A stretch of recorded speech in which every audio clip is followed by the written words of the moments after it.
Good afternoon all of you. आज आपण experiment number 13 चालू करणार आहोत, ज्याचं की नाव आहे chi square test. Experiment number 12 which is on probability, म्हणजे प्रोबॅबिलिटीची थेरी दिलेली आहे, जी की आपण ऑलरेडी थेरी लेक्चर्समध्ये कव्हर केलेली आहे, म्हणून आपण या ठिकाणी स्किप करणार आहोत. त्याच्यामध्ये तुम्हाला कोणतीही असाइनमेंट नाही आहे आणि प्रॅक्टिकल एक्झामच्या दृष्टिकोनातून प्रोबॅबिलिटीची डेफिनेशन, एक्सक्लुझिव्ह इव्हेंट म्हणजे काय, इव्हेंट म्हणजे काय, इंडिपेंडेंट इव्हेंट म्हणजे काय, यात असणारे डेफिनेशन्स तुम्हाला व्यवस्थित लर्न करायचे आहे. त्यावर आलं तर ऑब्जेक्टिव्ह येतो. ओके, तर आज आपण एक्सपेरिमेंट नंबर 13 चालू करणार आहे. दॅट इज काय स्क्वेअर टेस्ट, जी की कार्ल पियर्सन यांनी दिलेली होती.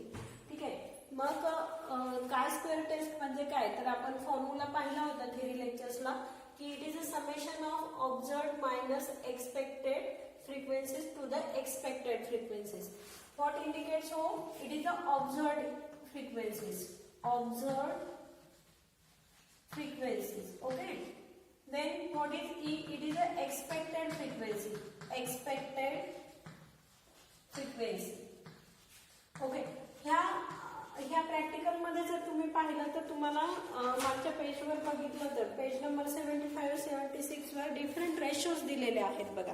म्हणजे आतापर्यंत आपण वेगळे रेशो शिकलो, मोनोहायब्रिडचा रेशो शिकलो, त्याच्यानंतर इनकम्प्लीट डॉमिनन्स, को डॉमिनन्सचा रेशो शिकलो, त्यानंतर लिथल जीन इंटरॅक्शनचा डायहायब्रिड रेशो, ट्रायहायब्रिड रेशो, त्याच्यानंतर वेगळ्या जीन इंटरॅक्शन्स पाहिल्या.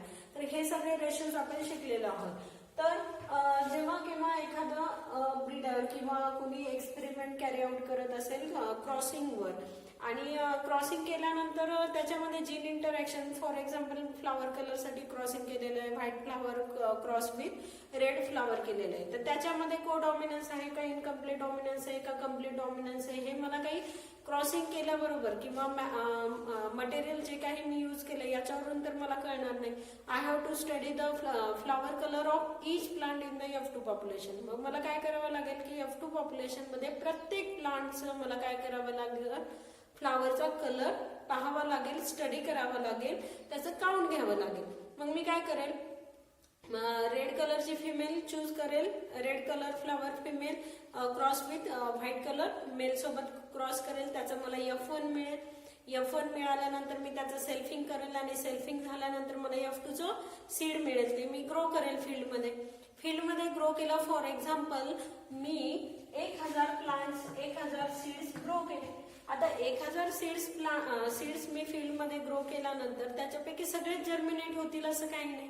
ड्यू टू द एन्व्हायरमेंट किंवा काही कारणांमुळे सगळेच्या सगळे 1000 सीड तर जर्मिनेट होणार नाही. अप्रॉक्सिमेटली त्यातले काहीतरी किल होतील. ओके, किंवा काही जर्मिनेट होणार नाहीत, किंवा काही जर्मिनेट होऊन त्यांना फ्लावर्स येणार नाहीत, अशा काही प्रोबॅबिलिटीज होऊ शकतात.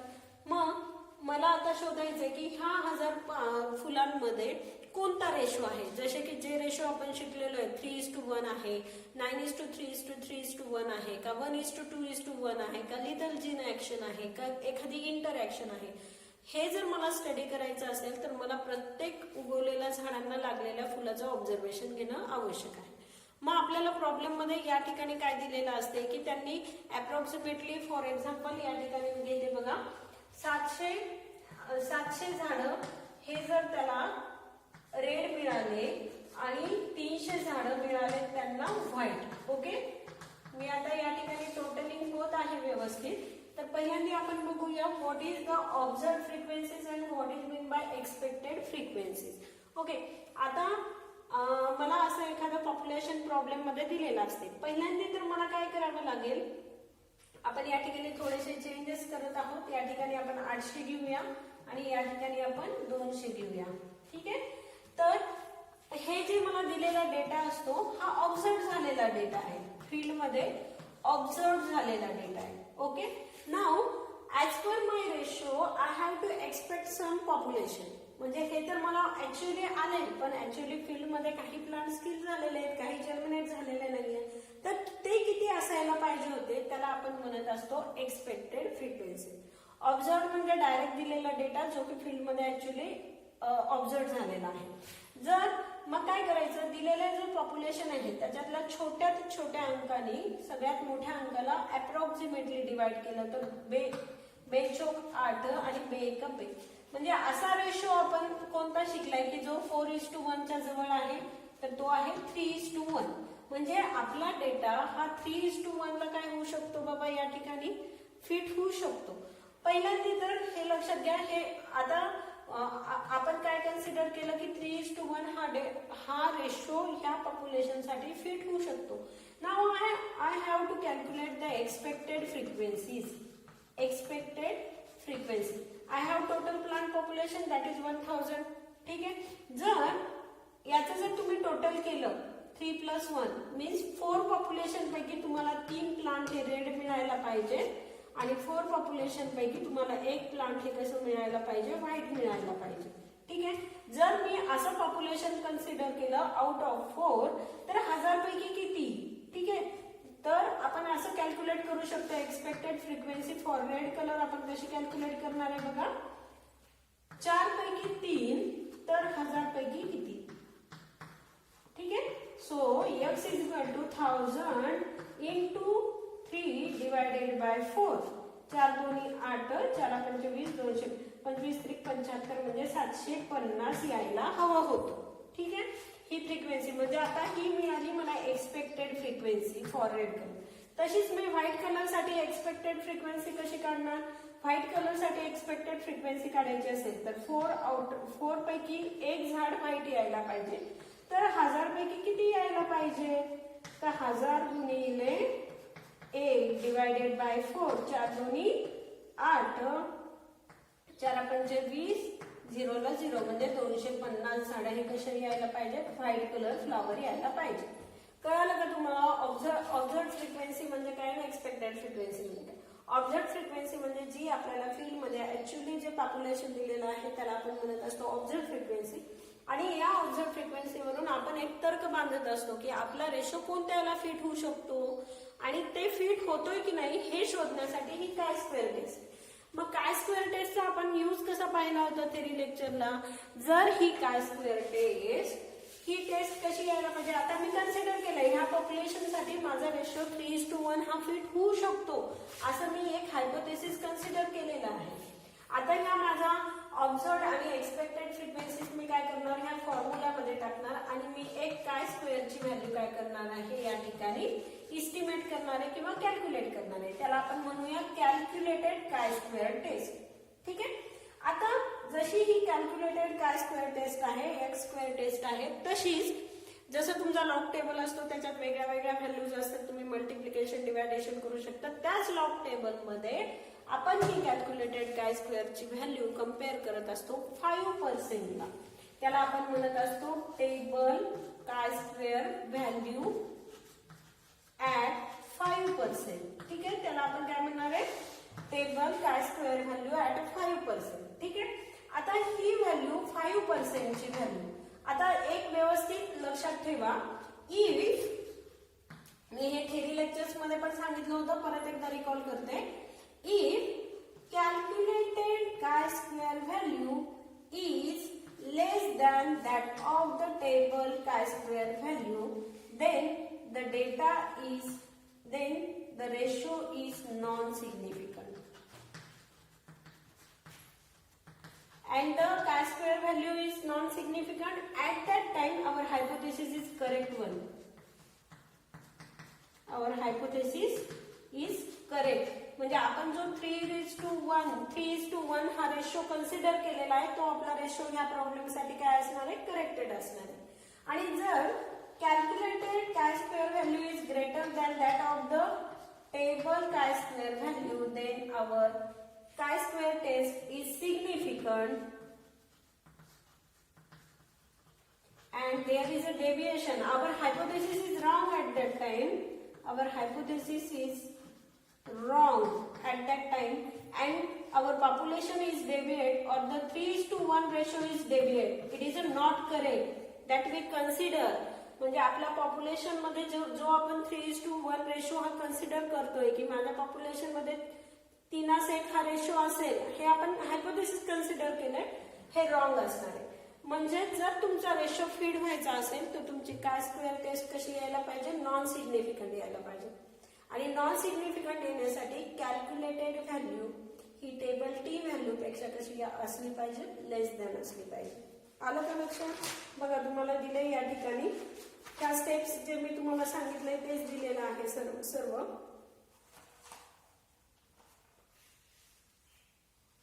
आपली कॅल्क्युलेटेड व्हॅल्यू ही टेबल व्हॅल्यू पेक्षा कशी यायला पाहिजे, लेस यायला पाहिजे.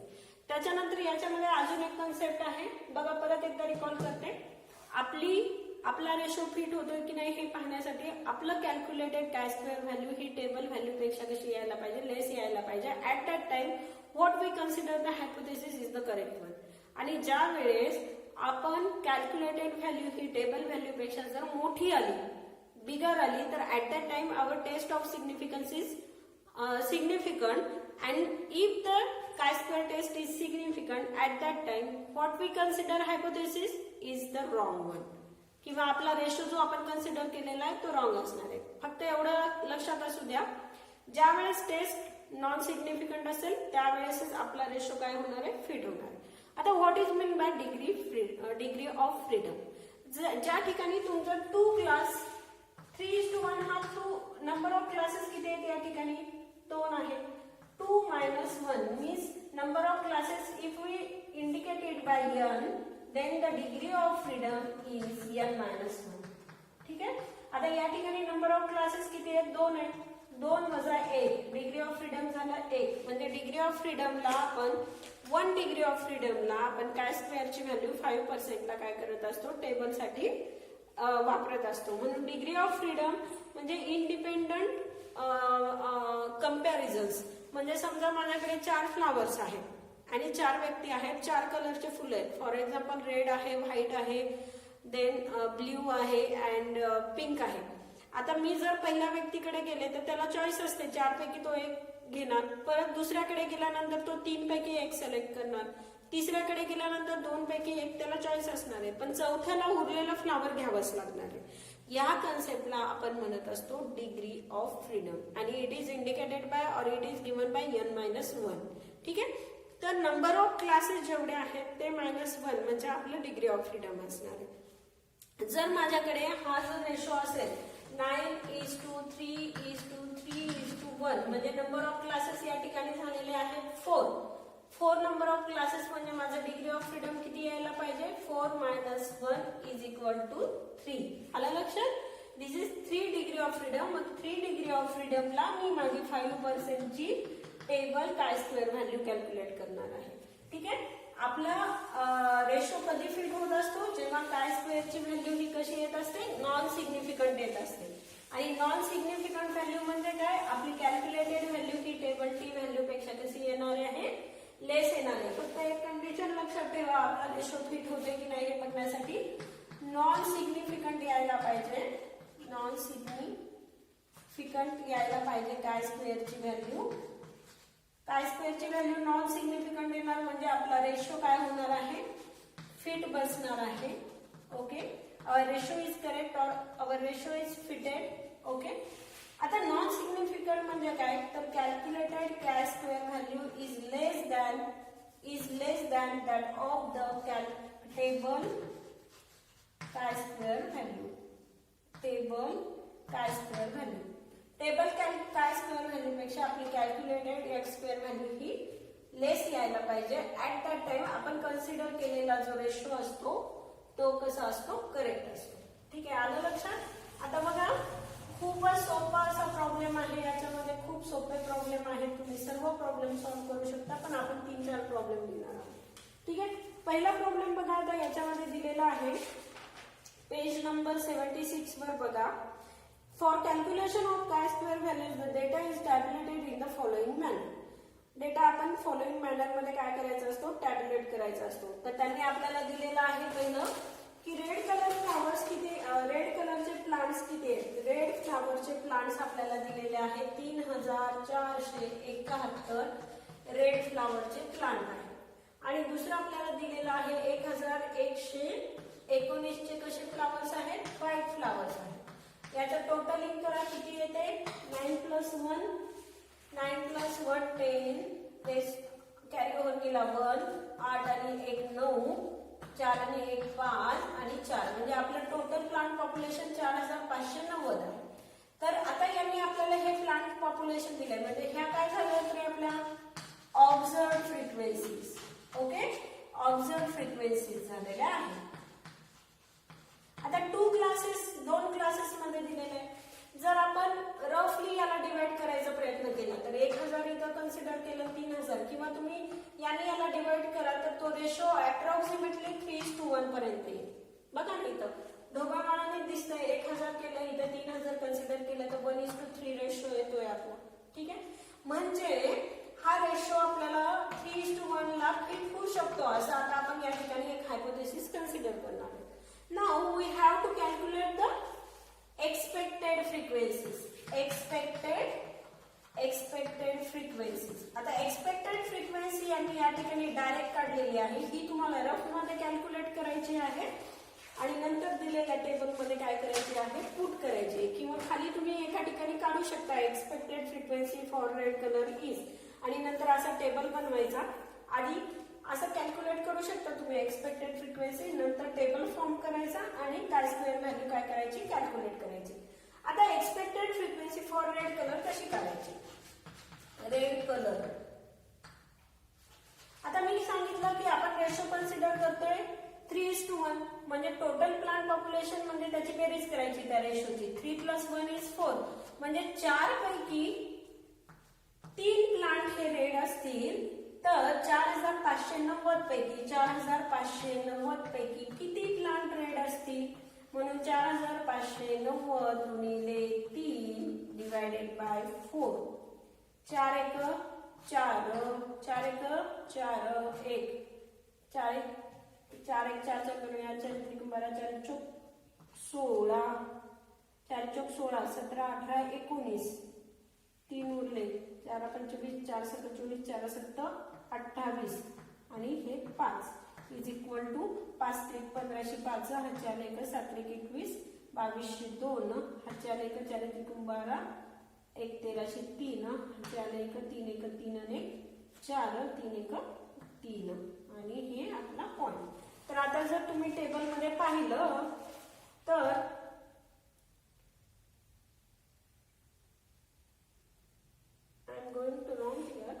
तुम्ही कॅल्क्युलेटर यूज करू शकता याच्यासाठी. बघा कसं करायचंय तुम्हाला कॅल्सीस वापरायचं आहे. 4590 ऍडिशन बरोबर आहे का चेक करा एकदा. 3471 प्लस 1119 इज इक्वल टू 4590. 4590 आलेला आहे. 4590 गुणिले 3 is equal two divided by 4 4442 हे सॉरी 3442.5 एवढा आन्सर आलेला आहे. तर यांनी किती दिलेलं आहे या ठिकाणी बघा यांचं चुकलेलं आहे आन्सर इथे 3500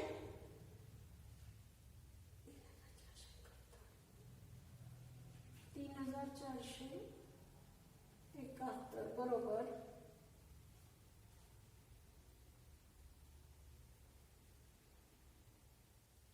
यांची एक्सपेक्टेड फ्रिक्वेन्सी चुकलेली आहे आणि यांचं बेरीज पण चुकलेली आहे. बघा तुम्ही प्रॉब्लेम मध्ये आपल्याला दिलेले आहे 3471 प्लस 1119 बेरीज आहे ते 4590 आणि त्यांनी बेरीज घेतलेली आहे या ठिकाणी 4670. या ठिकाणी प्रॉब्लेम यांचा चुकलेला आहे. पेज नंबर 77 वरचा प्रॉब्लेम रॉंग आहे त्याच्यामुळे तुम्ही त्यामध्ये करेक्शन करून घ्या. या ठिकाणी बेरीज जी येते ती येते 4590. ठीक आहे, म्हणून 4590 नुसार जर आपण कॅल्क्युलेट केलं तर ही जी एक्सपेक्टेड रेड कलरची फ्रिक्वेन्सी आहे ती आली 3442.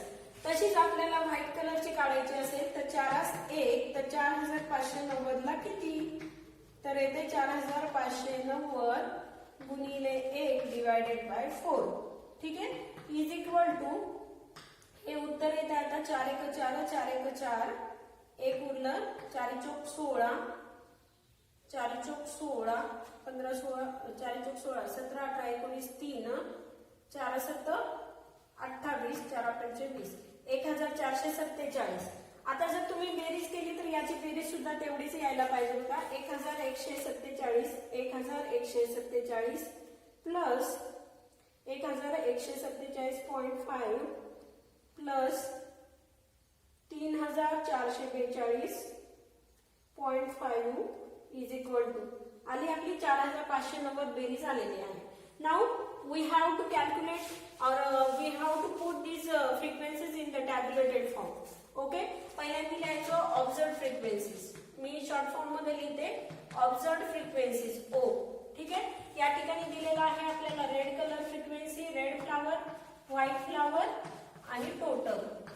ठीक आहे, तर आपल्याला ऑब्झर्व्ड फ्रिक्वेन्सी किती दिलेली आहे 3471 आणि 1119, तर ती आली होती आपली टोटल 4590.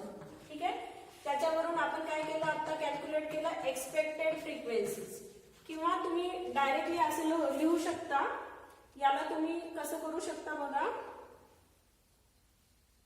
नको, मी असं सांगितलं असंच लक्षात ठेवा, तुम्ही कन्फ्युज होणार नाही. काय करायचं, आपण जो रेशो कन्सिडर केलाय की नाही 4 पैकी 3, तो टोटल पॉप्युलेशन पैकी किती असणार हे आपलं मॅथमॅटिकल रूल नुसार हे तुम्हाला कॅल्क्युलेट करायचंय. तर आपण ऑलरेडी कॅल्क्युलेट केलेला आहे, जी आली आहे 3442. हा प्रॉब्लेम चुकीचा सोडवलेला आहे मॅन्युअल मध्ये, तुम्हाला करेक्ट करायचा आहे 1147.5. Okay, now we get the 4590. Now आता काय करायचंय बघा बरं, फॉर्म्युला आपला काय ऑब्झर्व्ड मायनस एक्सपेक्टेड चा होल स्क्वेअर याचं summation divided by what is given, divided by expected frequency. Now we have to calculate O minus E. We have to subtract O minus E. Now I am calculating O minus E here. Only O minus E is I am calculating. ठीक है, तर 3471 minus 3442.5. Okay, it is 28.5 आलेला आहे हे. ठीक आहे, आणि इथं काय येते बघा 1119 मायनस 1147.5 1147.5. स्वतःचं डोकं लावायचं नाही. ओ मायनस ई दिले, जरी पण ओ हा लहान असेल ई हा मोठा असेल तर ओ मायनस ईच करायचं. उत्तर ज्याच्या तिथे मायनस मध्ये आलं मायनस मध्ये राहू द्या 28.5. ठीक आहे, आता माझ्याकडे ओ मायनस ई आलंय. आता मला काय करायचंय, फॉर्म्युल्यानुसार मला काय लागणार आहे अजून ओ मायनस ई चा काय लागणार आहे स्क्वेअर लागणार आहे. ठीक आहे, 28.5 चा स्क्वेअर किती येतो 28.5 गुणिले 28.5 आला तो किती 812.25. इथेही तो मायनसचा जरी असेल स्क्वेअर केलं minus into minus it goes काय येत असते ते नेहमी प्लस येत असते, म्हणजे हे पण आलं 812.25. Now I have to do the summation of O minus E. I have to do the summation of O minus E. So the summation of O minus E whole square चं summation काय येते 812.25 812.25 plus 812.25 is equal to 1624.5. आता माझ्याकडे O minus E. Now I can calculate the whole chi-square value. So the chi-square value is equal to summation of O minus E whole square divided by expected frequencies. Okay. Now expected frequency किती आहे total आलेली आपल्याकडे आहे expected frequency. ठीक आहे, तर या ठिकाणी 2 chi-square व्हॅल्यू आपल्याला मिळणार आहे. ठीक आहे, यांनी सेपरेट कॅल्क्युलेट केलेला आहे, तर तुम्ही सुद्धा सेपरेटच कॅल्क्युलेट करा. याचं समेशन घेऊन यांनी कॅल्क्युलेट केलेलं नाहीये.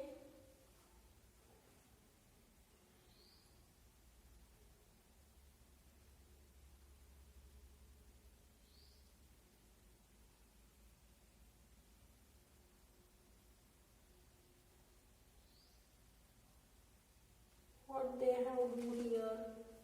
ओके, ठीक आहे, आपण सॉल्व तर करूया.